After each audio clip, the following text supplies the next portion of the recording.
gentlemen, boys and girls, children of all ages. It's your boy, World of Wrestling, here today to discuss about boxing news and rumors, episode number 4. We're going to go over quite a few articles here today. We're going to kickstart the show off with Errol Spence Jr. It's been out of action for at least 2 years now.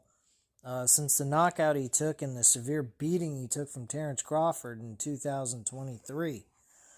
Errol Spence was a good fighter, I got to admit. I thought he would give Terrence Crawford a run for his money. I was taking Terrence Crawford to win that fight back in the day. But man, did Terrence Crawford fuck him up. Recently, last week, Errol Spence fired back at people on Twitter/X on Wednesday, February 26th, scolding them for assigning the label "washed" to him. Former unified 3-belt welterweight champion Spence says that social media followers use the "wash" term too loosely.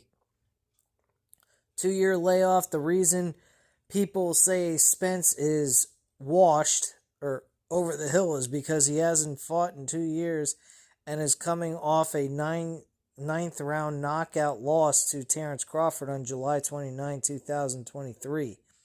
Errol hasn't fought a fight in 3 years since his 10th round technical knockout of Yordenis Ugas on April 16th, 2022. Additionally, Spence turns 35 next week on March 3rd, which he already did. The 2-year layoff is bad enough for fans to say Spence is washed, but when you add to that his age, his brutal knockout loss to Crawford, numerous injuries, and long spells since his last victory, it shows that he's done. Spence is also quite wealthy, and we've seen money wreck many fighters' careers by taking away their ambition to keep fighting. When they accumulate an immense fortune, many fighters stop competing frequently, become overly selective, and turn in poor performances. Yeah, we saw that with Tank Davis just recently. I think his performance was quite terrible against Lamont Roach this past weekend on Saturday. I was very surprised that fight even went to a draw. I actually had the fight going to Lamont Roach. I even stated to 3D Boxing on YouTube. His name's Gary. He's a good dude. Love talking to the guy. I told him, I said, Lamont Roach could possibly beat him. And honestly, a lot of fighters are coming out and saying Lamont Roach won that fight by a decision. And they think the judges just gave it a draw. And I can explain why in the next article when I get to it. So yeah, they stating that their performances become poor after long layoffs from not fighting consistently throughout the year. Inactivity leads to a drop-off in performances. If Spence wants to show fans that he is not washed, he needs to do that because he's allowed 2 years to go by since his loss to Crawford. For whatever reason, Errol just isn't fighting, and you have to figure his confidence is shot. Even if he's not physically shot, he's mentally given up. And that equates to a fighter being washed. WBC and WBO junior middleweight champion Sebastian Fundora said he's open to fight Spence or Crawford after his title defense against Chordale Booker on March 22nd. I'm sure Fundora is going to retain his title. Errol Spence or Terrence Crawford fights are always open, and I'd love to fight either of them, said Sebastian Fundora in a press conference or a press release this week. So Errol Spence has got a match. He's going to have to move up to the middleweight division. And I think Sebastian Fundora is actually a very tall dude. But yeah, I honestly think that that's huge. That a lot of people think that he's washed. I honestly think that there is a possibility he could be, simply because of the time away from boxing.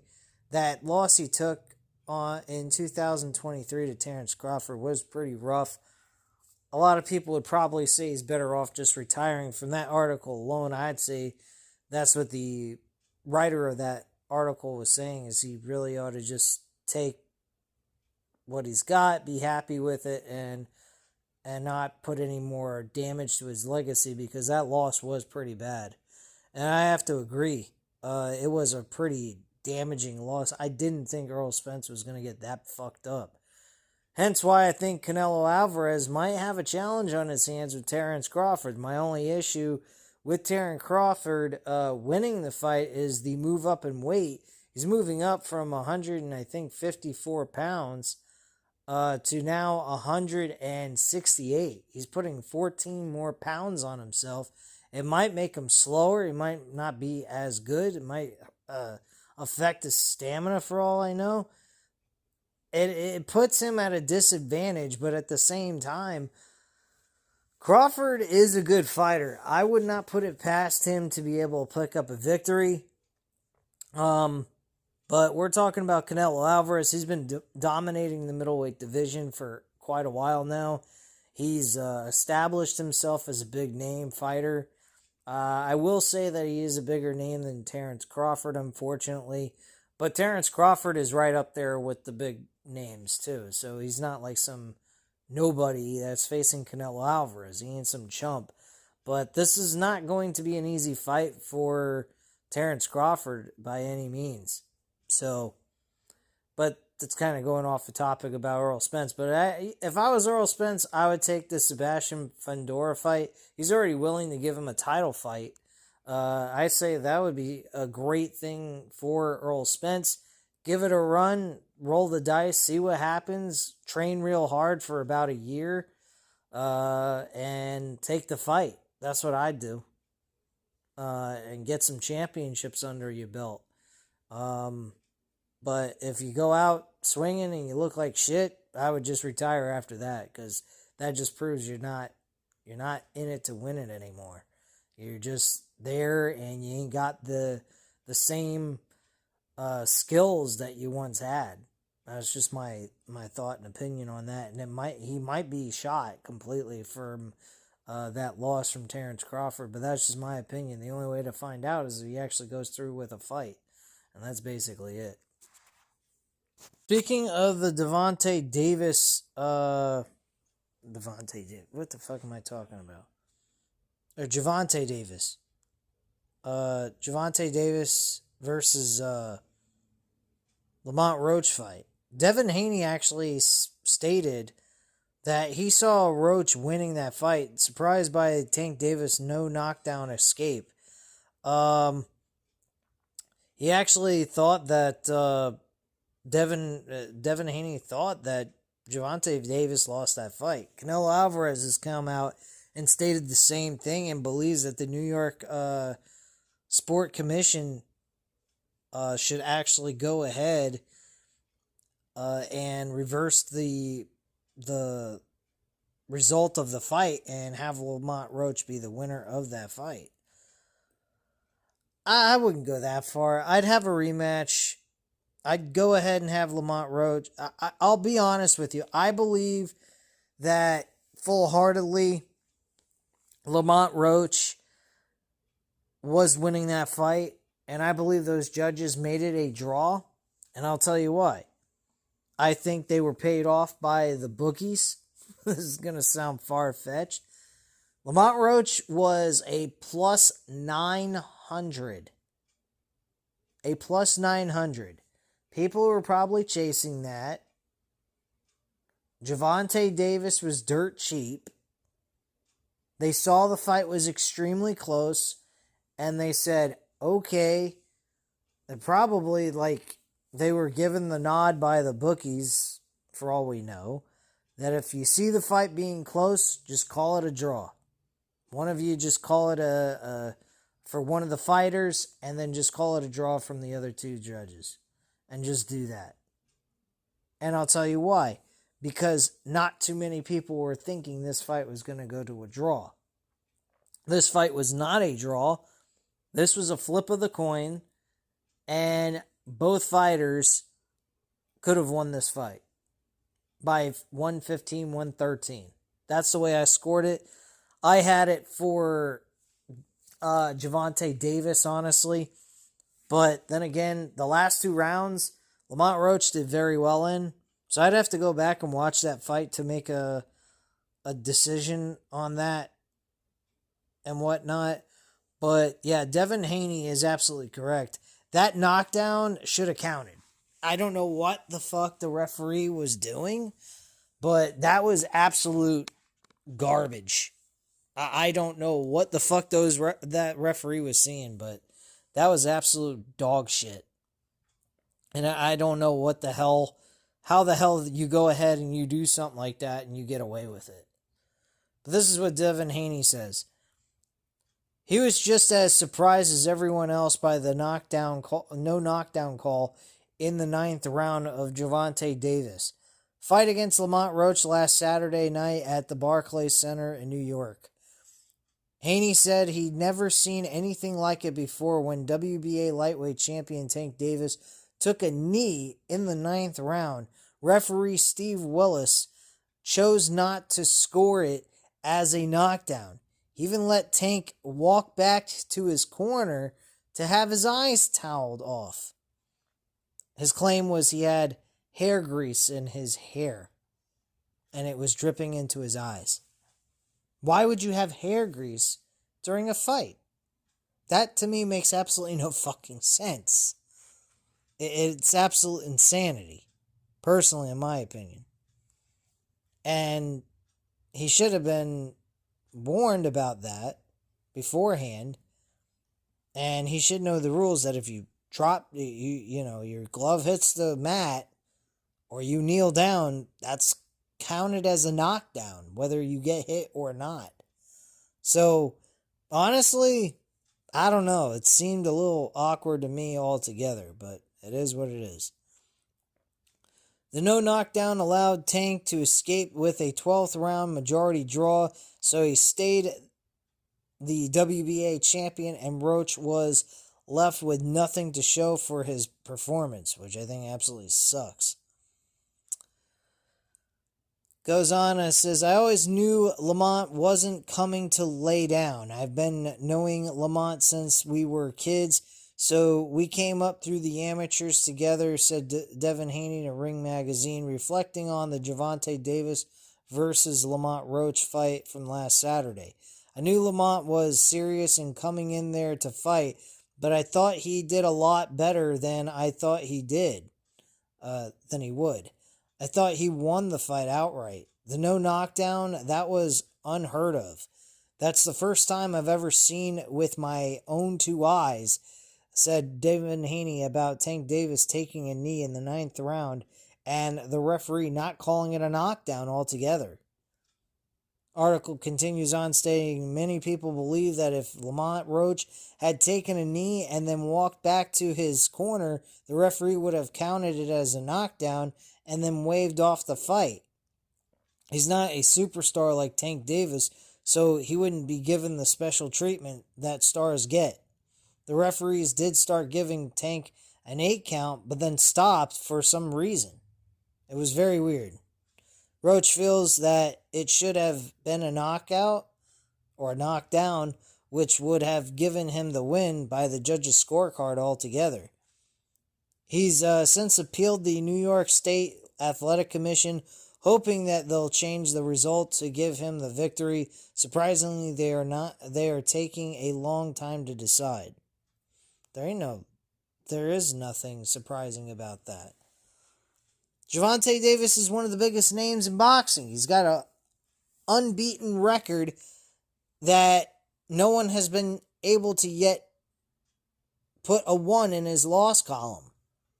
They're not gonna fuck up that undefeated record. I really don't. Lamont Roach is going to have to beat him in a rematch. Gervonta Davis has already said that he'd give him a rematch after the fight was over when he had an interview. He said he would give him a rematch. He thought that he fought good. And he apologized. I believe he did apologize to the fans for the fight being a draw together.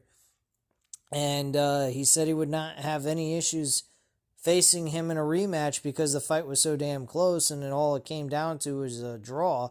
And he didn't like that either. He thought he won the fight by a small margin, but of course he would say that. I mean, I would too. I bet on him.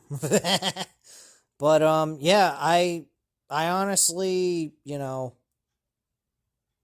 I think that it was kind of weird fight, and how they gave it to Gervonta Davis like that is beyond me, but it is what it is, you know what I mean?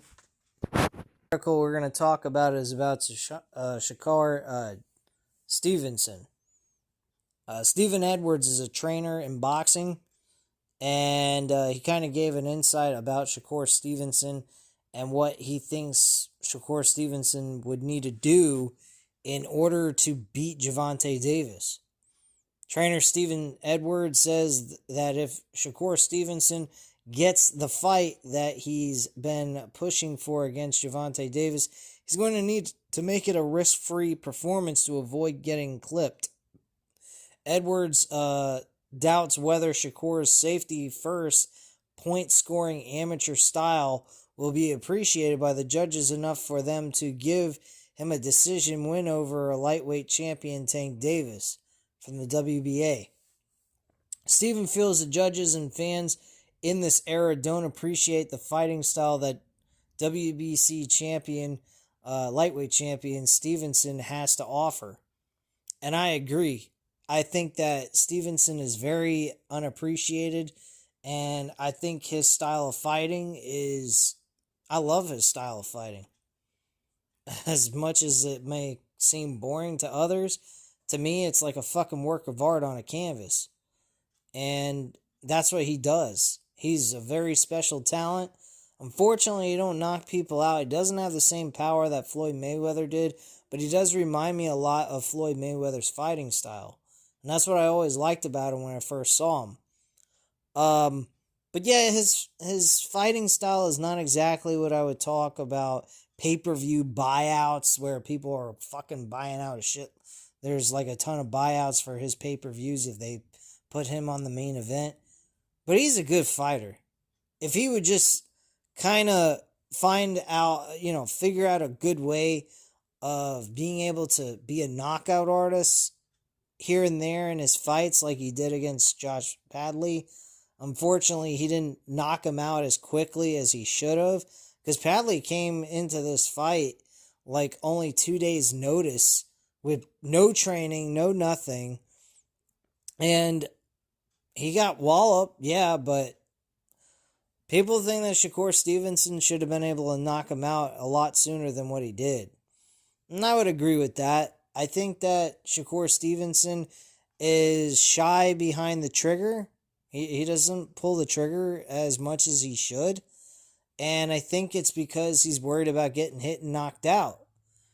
And I can understand that, but still, I mean, if you want that marquee money that guys like Gervonta Davis get, or Floyd Mayweather, you got to do something that makes the fans love you and find you entertaining. If you're okay with where you're at, then just do what you do. That's what I'd focus on. So if you're getting paid good, I wouldn't change your style, honestly. But eventually that will wear down. He'll run out of opponents. And then he won't have anything to choose from. And he won't get those marquee fights that he's looking for that most fighters get, which is high paydays and all that shit. So, I mean, yeah, you're putting yourself through a lot of training. You're putting yourself through an unimaginable pain in boxing that it gives, So it is a catch-22 with his style, because yeah, you win fights, but you're not getting the fights that you want in the future. because you're not living up to the fans' expectations. People are not going to be interested in buying the pay-per-views with you in it. So it does play a factor, I have to admit that. So it goes on saying his only avenue of winning is by decision. Shakur doesn't punch hard enough for him to try and knock Gervonta Davis out. They go into Mayweather's era versus modern boxing. Despite using the outdated Mayweather-esque fighting style, Shakur has won 3 division world titles. However, a big reason for that is he didn't fight great opposition to win those belts. It would be a different story if Shakur went up against the best at 126, 130, and 135 right now. It's likely he'd come up empty in each division unless he picked out the weakest champions. I don't think the style of fighting that Shakur Stevenson would have to fight to win that fight, I don't think it gets appreciated enough in this era, said Stephen Edwards to Sean Zittel about the amateur hit and don't get hit style that Shakur Stevenson uses wouldn't work with the judges for a fight against Gervonta Davis. Shakur's style of fighting is from Mayweather's era, and judges were more willing to tolerate that type of style back then. The sport has evolved since Floyd, and the judges focus more on power and on power shots, unless an A-side fighter. We saw that in Dmitry Bivol's decision win over Otar Beterbiev on February 22nd, which was a great fucking fight. If Bivol wasn't popular, he'd have lost because Beterbiev landed the harder shots. I disagree with that. I really do. That's very biased article writing, in my personal opinion. Journalism. So Stevenson must use his amateur point scoring fighting style because he can't punch hard enough to slug with Gervonta Davis getting knocked out. Well, my attitude is I think Gervonta Davis isn't exactly what I would call the greatest fighter in the world. He showed that against Lamont Roach. And personally, I think Lamont Roach won that fight once again, and Shakur Stevenson, I think, could win that fight. If he tagged Gervonta Davis up with a lot of good shots, he'd be able to win that fight. Gervonta Davis is a flat-footed fighter. I noticed that throughout the entire fight with Lamont Roach. Does he hit hard? Hell yeah. But the guy does not have good footing. He's flat-footed, and he's hittable. Lamont Roach hit him very well. Gervonta Davis got knocked down by Ryan Garcia. Almost won that fight. Gervonta Davis ain't unbeatable. He's got to be put up against the right opponent, and the right opponent will eventually beat him. It might happen to a name that no one ever thought would beat him. Lamont Roach almost came close to doing that. I was one of those people that was saying I wouldn't play this guy lightly, but I figured, Gervonta Davis was going to handle him with no problem. He should have been able to walk away with the W, and man, I should have listened to my own critique on it. I think I should have just stayed away from that fight or bet on Lamont Roach to win the fight or go for a draw, because that shit was fucking unreal. How terrible fucking Gervonta Davis performed in that fight. I think Lamont Roach was really determined in that fight to win. And I think it was heart that helped him stay so damn close. And I think he should have won the damn fight altogether, personally. But that's just me.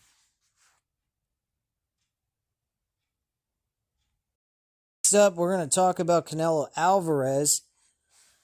And he's facing William Skoll on May 3rd. And he's really focused on this bout first before he moves on to face Terrence Crawford in September. So, I like Canelo Alvarez. I think he's a good fighter and everything.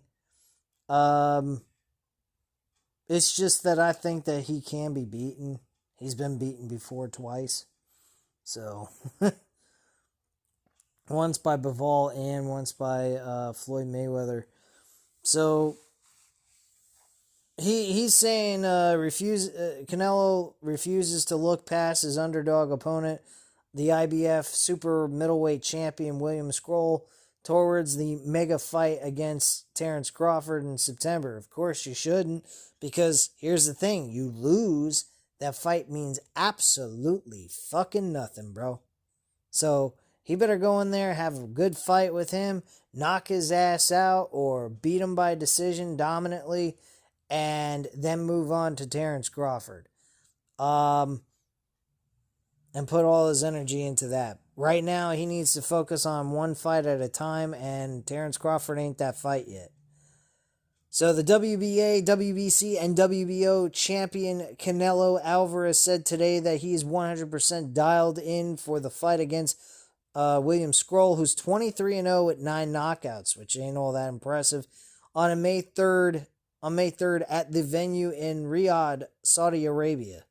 Wow, a lot of fights are going to Saudi Arabia. Holy shit. So, an unwanted fight. It's got to be annoying for Canelo because fans want to hear more about Crawford than they do about Scroll.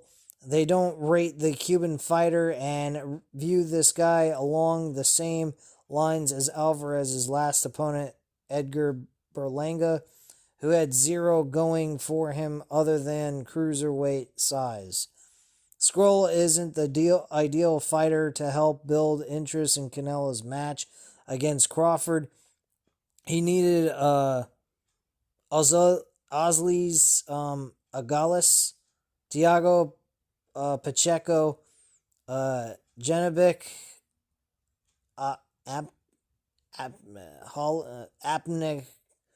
Ablik Hanluli, or Christian Mabi. I've heard of 3 out of those 4 fighters. Jake Paul would be preferably to Scroll. Wow.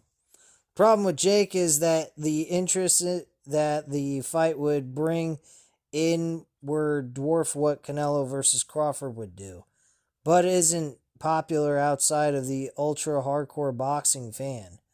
Casuals don't know who the 37-year-old Crawford is, and regular non-boxing fans have never heard of him. Shit. Well, I wouldn't give a shit. I'd still have a damn fight. Canelo Scroll undercard is still being filled out. Currently, the only fight on the undercard is a heavyweight clash between Martin Bakoli, who recently lost to Josh Parker, and Effie Jagba. Hopefully, Turkey can get some additional fights that motivate fans to want to purchase the event.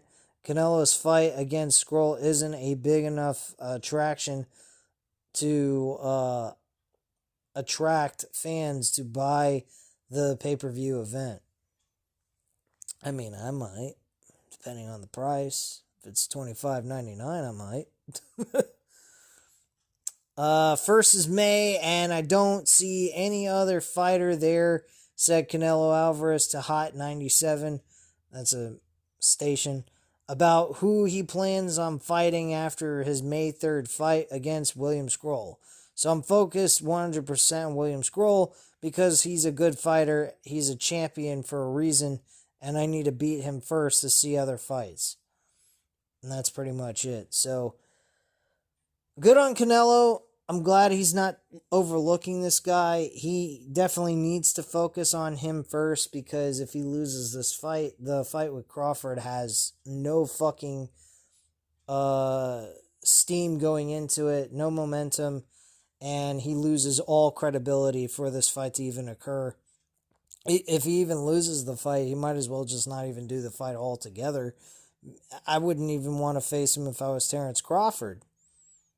I mean, he gets nothing. Both fighters will lose here. If Canelo loses to William Scroll, which highly doubt he will, with that kind of record, 23-0 at only 9 knockouts, I see Canelo easily walking away with this without question. As long as he takes him seriously, he shouldn't have a problem beating him. And Canelo is smart. He stays, in the game. He boxes at least 2 times out of the year, which is smart. Keeping him sharp and focused on what he needs to do in the ring. So I give him a lot of credit for what he's doing. And, he's risking his record, but he's also, earning his keeps and so forth. And he just needs to win this fight, because if he don't, this fight for both of them is totally gone altogether. So a lot of luck to him. I don't think he's going to need it. I think Canelo's going to easily walk away with the W. The Terrence Crawford fight, that's going to be a challenge for him and Crawford. Both of them are very talented fighters. And, I don't think that either one of them are going to be able to knock the other out. I think it's going to go straight to a judge's scorecard, and then we're going to be left with what the judges want to do with it, depending on how the fight goes. But yeah, it should be an interesting fight between Crawford and Crawford and Canelo Alvarez. But I like the way Canelo's thinking. He's being smart. He's focusing on what's important right now, because without this win over this guy, there's no Terrence Crawford-Canelo Alvarez fight that's going to see the light of day with a successful buyout rate on pay-per-view, which I'm definitely getting that fucking pay-per-view. I don't care what the damn price is. But anyway, guys, that's pretty much it. So all I have to say is I appreciate you coming on here, checking out this video. If you enjoyed the video, by all means, hit the like button. If you're not already subscribed to the channel, go ahead and subscribe and leave a comment down below. I'll definitely get back to you on that. I thank you guys very much for watching, and have a great night, guys. Bye.